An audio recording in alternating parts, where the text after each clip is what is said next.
Hello dear students. आज मैं आपको लाइव प्रोसेस चैप्टर में जो कि क्लास 10th का बहुत ही इम्पॉर्टेंट एक चैप्टर है, उसमें मैं आपको कुछ इम्पॉर्टेंट एमसीक्यूज करवाने वाला हूँ। टोटल 8 एमसीक्यूज है, मल्टीपल चॉइस क्वेश्चंस है। मैं ऑप्शन तो आपको बताऊंगा ही बताऊंगा, साथ में वो ऑप्शन क्यों होगा उसके बारे में भी according to the requirement of question मैं आपको बताऊंगा। तो सिर्फ ये मत सोचिएगा कि मैं यहाँ पर टिक कर दूंगा, आपको बता दूंगा ये ऑप्शन है ये ऑप्शन है, आप बस हो गया इतना काम। नहीं, मैं आपको उसके पीछे रीजन भी बताऊंगा। इसीलिए इस वीडियो को ध्यान से आप देखिए। कम से कम 8 क्वेश्चन आप करेंगे और हो सकता है इन्हीं में से कुछ क्वेश्चंस आपके बोर्ड एग्जाम में आ जाए। तो इसीलिए तैयारी करते रहिए और हमारे वीडियो को देखिए और अपने तैयारी को और स्ट्रांग करिए। चलिए, सबसे पहला क्वेश्चन यहां पर देखते हैं क्या है। Which of the following has the longest small intestine? Carnivore, omnivore, herbivore and autotrophs. तो यहां पर देखिए, सबसे पहले आपने अगर चैप्टर को अच्छे से पढ़ा होगा तो इसका आंसर तो आप समझ चुके होंगे क्या होगा। हाँ, इसका आंसर होगा हर्बीवोर। ठीक है, हर्बीवोर। एक्चुअली होता क्या है, जो हर्बीवोर मतलब जो ग्रीन प्लांट्स वगैरह को खाते हैं या प्लांट्स के पार्ट्स को खाते हैं, ऐसे एनिमल जैसे मान लीजिए काऊ है, ठीक है, ऑक्स है, ठीक है, बफेलो की बात कर ले, ठीक है। इस तरह के जो एनिमल्स होते हैं वो क्या करते हैं, वो क्या खाते हैं? दे ईट ओनली प्लांट्स पार्ट। खास करके क्या होता है? घास होता है। ठीक है।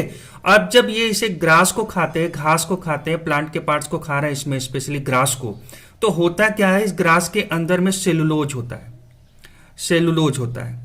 ठीक है। और सेलुलोज जो होता है वो डाइजेशन में क्या करता है? ज्यादा समय लेता है, टेक लॉन्ग टाइम।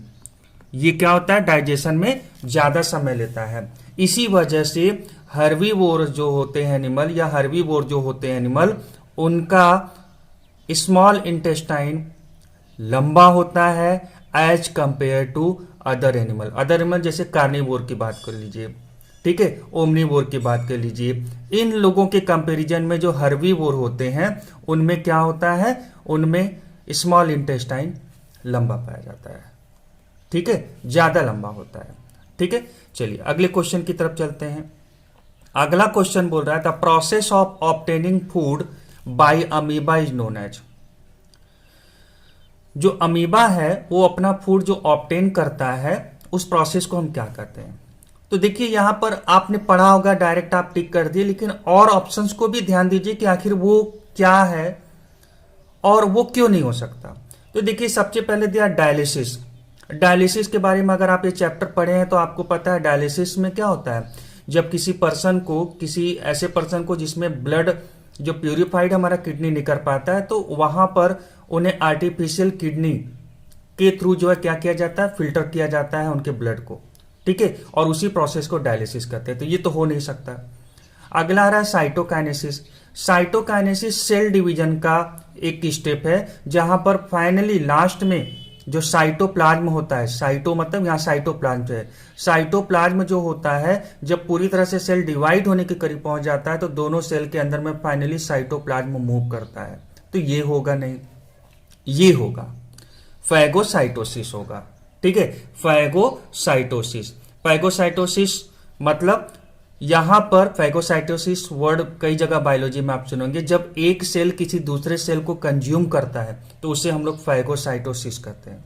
और चूंकि अमीबा क्या यूनिसेलुलर है और ये जो अपना फूड खाता है वो भी क्या होगा? यूनिसेलुलर ही होगा। ठीक है, तो एक सेल, अमीबा खुद एक सेल का है और किसी दूसरे सेल को, क्योंकि जो इनका फूड है वो भी यूनिसेलुलर होगा, तो उसे जब कंज्यूम करता है तो उसी को हम लोग कहते हैं फैगोसाइटोसिस। ठीक है। अमीबाइसिस जो होता है एक तरह का इन्फेक्शन हो जाता है पेट में, जिसकी वजह से लूज मोशन वगैरह के प्रॉब्लम्स होते हैं, हम उसको बोलते हैं। तो इसीलिए ऑप्शन हमारा क्या होगा? सी होगा। आइए क्वेश्चन नंबर 3 की तरफ मूव करते हैं। हाँ दोस्तों, एक चीज़ और ध्यान दीजिएगा, अगर आपको लग रहा है कि नहीं हमको इस तरह से एमसीक्यू पैटर्न, सिर्फ ये नहीं कि हाँ इसका ये ऑप्शन होगा, इसका ये ऑप्शन होगा, क्यों होगा और अदर ऑप्शन क्यों नहीं हो सकता, मैं अगर आपको ये चीज़ बताने में सफल हो पा रहा हूं और आपको लग रहा है कि नहीं हमें ये इस तरह से एमसीक्यूज करना काफ़ी हेल्पफुल होगा, काफ़ी फ्रूटफुल होगा, तो आप हमारी वीडियो को लाइक करें।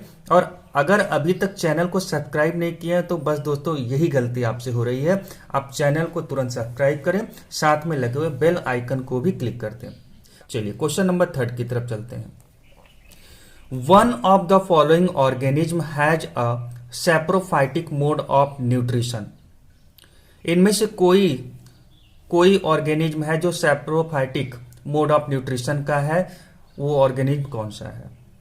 तो आपने देखा मशरूम, आपने टिक कर दिया क्योंकि आपने पढ़ा हुआ है मशरूम होता है, ठीक है। एक्चुअली मशरूम क्या होते हैं, ये सैप्रोफाइटिक होते हैं। अब सैप्रोफाइटिक होते क्या है, सैप्रोफाइटिक मोड ऑफ न्यूट्रिशन होता क्या है, ठीक है। तो इसको समझिए, सैप्रोफाइटिक मोड ऑफ न्यूट्रिशन क्या होता है। जैसे यहां पर मशरूम की बात किया कि ये अपना न्यूट्रिशन इस तरह से पाता है सैप्रोफाइटिक मोड में। एक्चुअली सैप्रोफाइटिक मोड का मतलब क्या होता है, ऑब्टेनिंग इट्स फूड, अपने फूड को ऑब्टेन करते हैं, कहां से करते हैं, फ्रॉम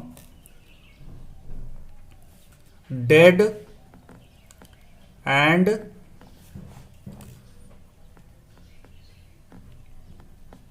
डिकेइंग ऑर्गेनिक मैटर। जो ऑर्गेनिक मैटर जैसे डेड टाइप के सड़े गले कोई भी चीज हो सकते हैं, कोई मरा हुआ जीव हो सकता है, उन सब जगहों पर प्लांट का कोई सड़ा हुआ हिस्सा हो सकता है, ठीक है, उन सब जगहों पर ये आपको मिल जाएंगे, मशरूम ग्रो करते हुए दिखाई देंगे, ठीक है। तो सैप्रोफाइटिक मोड क्या होता है ये भी आपको क्लियर हो चुका होगा।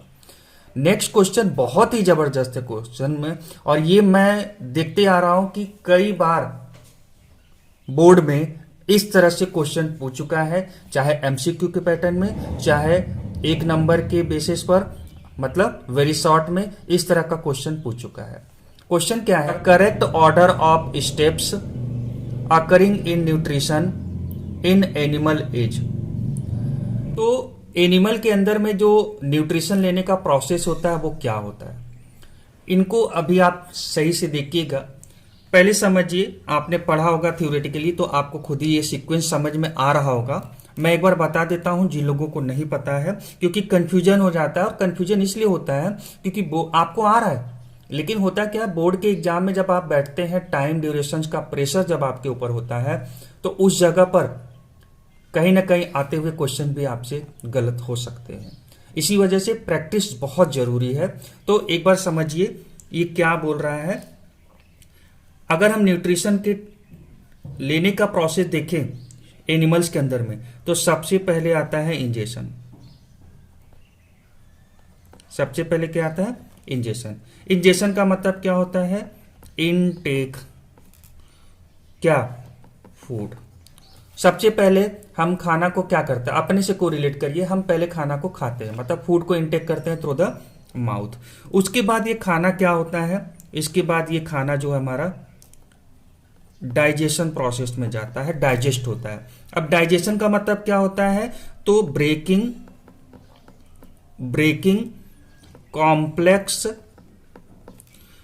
फूड मटेरियल इनटू, किसमें, simpler form, into simpler form, ठीक है। मतलब डाइजेशन का मतलब हम जो फूड खाते हैं उनमें जो एसेंशियल न्यूट्रिएंट्स वगैरह होते हैं वो उस फॉर्म में होते हैं जिसे कॉम्प्लेक्स फॉर्म बोलते हैं, वो फॉर्म में हमारा बॉडी उसे यूज नहीं कर सकता। तो डाइजेशन प्रोसेस के थ्रू वही कॉम्प्लेक्स फूड को किसमें कन्वर्ट किया जाता है, सबसे सिंपलेस्ट फॉर्म में कन्वर्ट किया जाता है, ताकि वो कंडीशन आ जाए, वो फॉर्म आ जाए फूड का जिसे हमारा बॉडी यूज कर सके। तो डाइजेशन का मतलब कॉम्प्लेक्स फूड को सिंपलर फॉर्म में कन्वर्ट करना। अब फूड डाइजेस्ट हो गया, जैसा कि आप अपने से को रिलेट करें तो स्मॉल इंटेस्टाइन में डाइजेशन हो गया। अब उसके बाद उसे एब्जॉर्ब किया जाएगा। Absorption, absorption, absorption. इसमें क्या होता है, हमारा जो डाइजेस्टेड फूड होता है, हमारा जो डाइजेस्टेड फूड होता है वो क्या होता है, एब्जॉर्ब किया जाता है, एब्जॉर्ब किया जाता है। ठीक है, किसके through, small intestine, small intestine से आपने सुना होगा, वो क्या होता है, ब्लड में जाता है। ठीक है, वो ब्लड में एब्जॉर्ब होता है और ब्लड के थ्रू वो पूरे बॉडी में सर्कुलेट होता है और हर एक सेल तक पहुंच जाता है। तो इस तरह से एब्जॉर्प्शन का मतलब हमारा डाइजेस्टेड फूड ब्लड के थ्रू पूरे बॉडी में जो पहुंचता है उसे एब्जॉर्प्शन बोलते हैं। ठीक है, मतलब बॉडी ने उसे फाइनली जो न्यूट्रिएंट्स चाहिए था उसे इनटेक कर लिया, बॉडी ने एब्जॉर्ब कर लिया। ठीक है, खुद में सेल के अंदर पहुंचा दिया। अब फाइनली ये जो न्यूट्रिएंट्स हैं जिसे एब्जॉर्ब किया हमारे बॉडी ने, अब उसका इस्तेमाल करने का काम आ गया, मतलब एसिमिलेशन, एसिमिलेशन। तो नेक्स्ट स्टेप क्या होगा, एसिमिलेशन होगा। एसिमिलेशन का मतलब क्या होता है, utilisation, utilisation of digested food. जो फूड हमारा एब्जॉर्ब हुआ है, जिसे आपने खाया था, अब वो इस्तेमाल होगा किसके लिए, एनर्जी के तौर पर इस्तेमाल हो सकता है, हमारी बॉडी को एनर्जी चाहिए। ठीक है, और किसके लिए, ग्रोथ करने के लिए। ठीक है, हमारा मसल्स अच्छे से ग्रोथ करे, हमारा बॉडी अच्छे से ग्रोथ करे, इन सब के लिए। ठीक है, अगर कोई मसल्स वगैरह में डिस्टर्बेंस आ गया है, तो टिश्यूज में डिस्टर्बेंस आ गया है, तो उन्हें हमारा बॉडी रिपेयर करे। इन सब चीज़ों के लिए हमें न्यूट्रिएंट्स की रिक्वायरमेंट होगी। और लास्ट में आता है अगला स्टेप, इजेशन। इजेशन, इजेशन का मतलब क्या होता है, जो वेस्ट मटेरियल था जो डाइजेस्ट नहीं हुआ उसे क्या किया जाता है, थ्रो आउट। ठीक है, थ्रो आउट कर दिया जाता है, मतलब बाहर निकाल दिया जाता है, throw out from the body.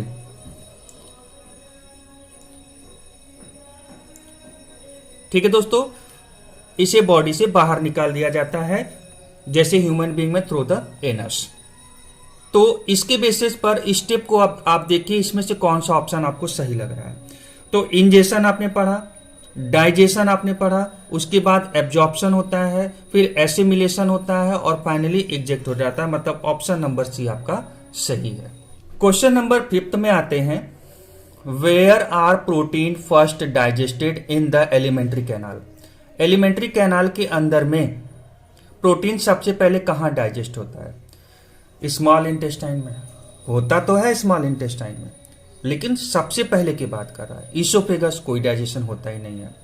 Mouth, mouth में प्रोटीन का डाइजेशन होता ही नहीं है। बचा क्या, स्टमक। तो ऑप्शन क्या हुआ आपका, ऑप्शन नंबर डी होगा। ठीक है, एक्चुअली होता क्या है, स्टमक के अंदर में जो गैस्ट्रिक ग्लैंड्स होते हैं, वो जो गैस्ट्रिक ग्लैंड्स होते हैं, एक्चुअली वो कुछ जूस सीक्रेट करते हैं जिसे हम लोग कहते हैं गैस्ट्रिक जूस, गैस्ट्रिक जूस। और यही गैस्ट्रिक जूस के अंदर में एक एंजाइम रिलीज होता है जिसे हम लोग कहते हैं पेप्सिन। उससे हम लोग क्या कहते हैं, पेप्सिन। और यही पेप्सिन क्या करता है, स्टमक के अंदर में फर्स्ट टाइम प्रोटीन को डाइजेस्ट करता है। इवन इसमें यह भी याद रखिएगा, पेप्सिन जो है वो प्रोटीन को पेप्टोन में कन्वर्ट करता है, पेप्टोन में कन्वर्ट करता है डाइजेशन के दौरान। ठीक है, चलिए क्वेश्चन नंबर 6 की तरफ बढ़ते हैं। The inner lining of stomach is protected by one of the following from the harmful effect of hydrochloric acid HCl, this is. तो पेप्सिन नहीं, ये तो एंजाइम है। ठीक है, डाइजेशन वगैरह में काम आता है। सलाइवा नहीं, ये भी सलाइवरी एमाइलेज जिसमें से रिलीज होता है, डाइजेशन का काम करता है। म्यूकस, हाँ ये ऑप्शन आपका सही है, म्यूकस। बाइल, बाइल इमल्सिफिकेशन के काम आता है। ठीक है, मतलब डाइजेशन का एक पार्ट है। म्यूकस ऑप्शन होगा। ठीक है, स्टमक के अंदर में एक्चुअली होता क्या है, स्टमक के अंदर में जो इनर लाइनिंग होता है, जस्ट इमेजिन करिए स्टमक का ये थैली है, ठीक है। और इसके अंदर वाला जो लाइनिंग होता है, जब यहाँ पर HCl बहुत सारा गैस्ट्रिक ग्लैंड के थ्रू निकलता है, हाइड्रोक्लोरिक एसिड रिलीज होता है, तो नेचर से वो क्या होता है, करोजिंग नेचर का होता है, करोड करता है। ठीक है नेचुरल, लेकिन फिर भी इफेक्ट उसका तो होता ही है।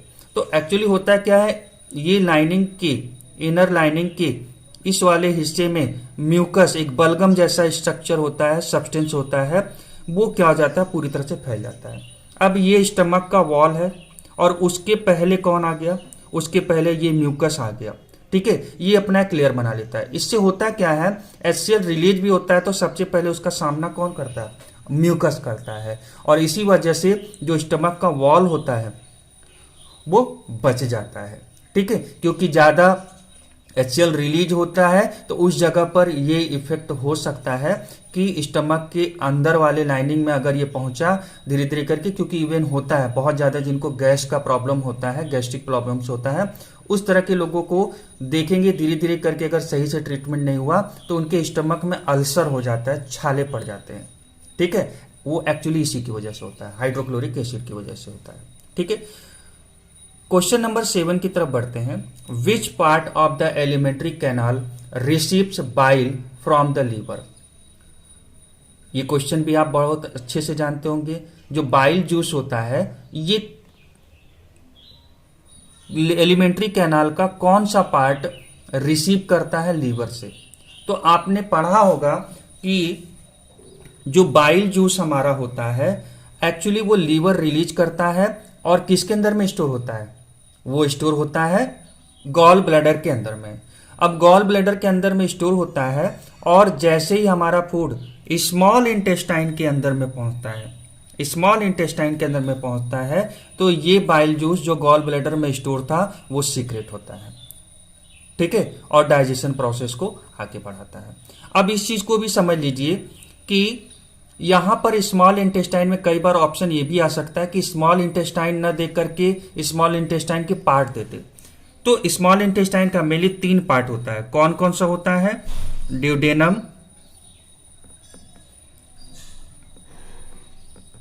ड्यूडेनम होता है, जेजनम होता है, JEJUNUM, जेजनम, और लास्ट पार्ट होता है स्मॉल इंटेस्टाइन का इलियम, ILLEUM। ठीक है, तो एक्चुअली जो रिलीज होता है बाइल जूस वो ड्यूडेनम, जो स्मॉल इंटेस्टाइन का फर्स्ट पार्ट होता है, वो रिसीव करता है। तो ऐसा भी अगर ऑप्शन आ जाए तो आप इस चीज को दिमाग में रखिएगा। लास्ट क्वेश्चन आज का, Which of the following component of our food is digested by an enzyme which is present in saliva as well as in pancreatic juice? तो सलाइवा में कौन सा होता है, सबसे पहले आपको पता है सलाइवरी एमाइलेज होता है। ठीक है, और वो किसको डाइजेस्ट करता है, कार्बोहाइड्रेट को करता है। ठीक है, तो हमारे फूड में जो डाइजेशन होता है, क्वेश्चन को ध्यान से पढ़िए क्या लिखा है, which of the following component of our food is digested. तो फूड का एक कंपोनेंट होता है जो कार्बोहाइड्रेट होता है। ठीक है, और यही सबसे पहले माउथ में डाइजेस्ट होता है। ठीक है, तो इस चीज को याद रखिएगा, सलाइवा में सलाइवरी एमाइलेज होता है, सलाइवरी एमाइलेज होता है। ये क्या होता है, एक तरह का एंजाइम होता है। ये क्या होता है, एंजाइम होता है जो कार्बोहाइड्रेट को डाइजेस्ट करता है, जो हमारे फूड में पाया जाता है। साथ में ये बोल रहा है कि पैंक्रियाटिक जूस में भी डाइजेशन कार्बोहाइड्रेट का वहां पर भी होता है। एक्चुअली पैंक्रियाज से, जो पैंक्रियाज हमारा होता है, पैंक्रियाज जो हमारा होता है वहां पर पैंक्रियाटिक जूस रिलीज होता है, और उसमें एक एंजाइम होता है जिसको हम लोग बोलते हैं पैंक्रियाटिक एमाइलेज। क्या बोलते हैं, पैंक्रियाटिक एमाइलेज बोलते हैं। और ये भी क्या करता है, ये भी कार्बोहाइड्रेट को ही डाइजेस्ट करता है स्मॉल इंटेस्टाइन में जाकर के। तो इस तरह से पैंक्रियाटिक एमाइलेज और एमाइलेज, एमाइलेज कहां पर होता है, इसको सलाइवरी एमाइलेज बोलते हैं। ये सलाइवरी एमाइलेज माउथ में होता है, वहां पर कार्बोहाइड्रेट डाइजेस्ट होता है। उसके बाद दूसरा एंजाइम पैंक्रियाज से रिलीज होता है जिसको बोलते हैं पैंक्रियाटिक एमाइलेज, और ये भी क्या करता है, कार्बोहाइड्रेट को डाइजेस्ट करता है। तो इसके बेसिस पर ऑप्शन आपका डी सही हो गया। आई होप सो कि आपको ये 8 एमसीक्यू बहुत अच्छे से डिटेल में स्टेप बाय स्टेप समझ में आया होगा कि कौन सा ऑप्शन सही है, क्यों सही है। अगर आपको लग रहा है कि ये वीडियो आपके काम का है तो दोस्तों आप हमारे वीडियो को लाइक करें, ज़्यादा से ज़्यादा लोगों तक शेयर करें। और हाँ दोस्तों, चैनल को अभी तक आपने सब्सक्राइब नहीं किया है तो आप हमारे चैनल को सब्सक्राइब जरूर कर लें। Thank you so much for watching this video and have a nice day.